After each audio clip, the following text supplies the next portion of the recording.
সুরের ঘরে সুর গাড়িতে টিয়ারি চুরি করানোর লেখা আমার গাড়ির আশেপাশে ঘুরঘুর করতেছিলি।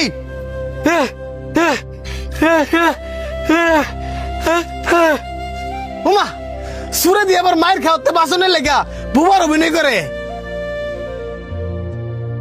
তোর গাড়ির টিয়ারা চুরি করছে কিনা তুই আগে আর চেক করস না? ঠিক কইছস।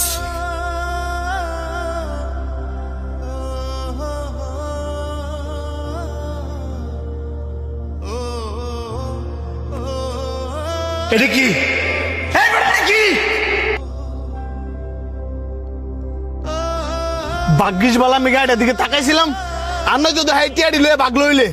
আর কত বড় সাহস গাড়ির ভিতরে টিয়াডি পকড় লয়ে লইছে। আবার দেওস না কত সুন্দর প্রতিবন্ধীর বাবও ধরছে।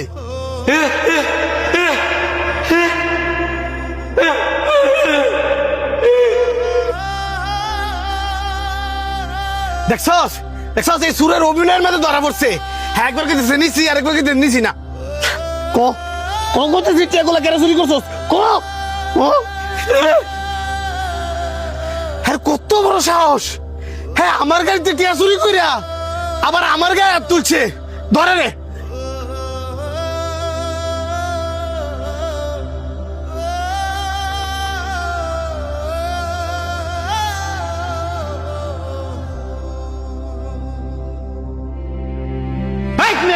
কেউ কি না জানে মারা উচিত? না জানি মারছি মানে সুরের হয়ে সাফাই গাইতে নেছেন। এই মেয়ে আপনি না জানেন না যে কি করছে? আমি সবই জানি। হাই কোনো টেয়া চুরি করছে না, উল্টা হ্যাঁ আপনার টেরা সেভ করছে।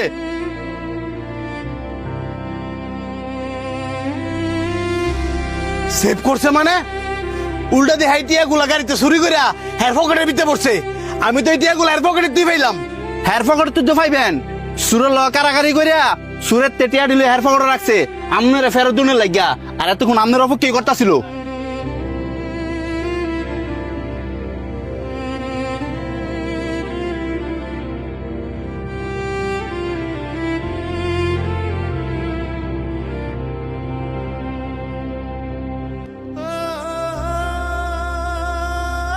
তুমি কি সত্যি বোবা?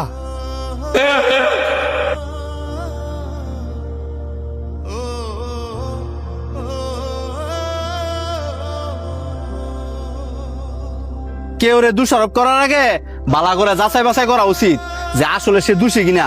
আর আপনারা তো মিয়া বড় লোক, সবসময় টেয়ার গরম থাকেন, চোখকে দেখলেও চোখের মধ্যে কালা পর্দা ফেলায় রাখেন। মাঝে মধ্যে নিজের চোখের দাঁড়াও ভুল হয়। এই যে লোকটা না জানি না মারছেন, আপনার টিয়া তো আপনি ঠিকই ফেরত পাইছেন, কিন্তু মারছেন যে এই মাইটটা আপনি ফেরত নিতে পারবেন?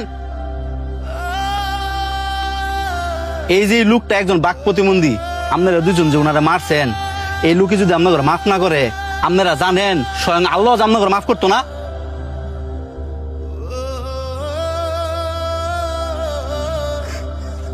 ভাই বাইরে তুই আঙ্গুরে মাফ করে দে।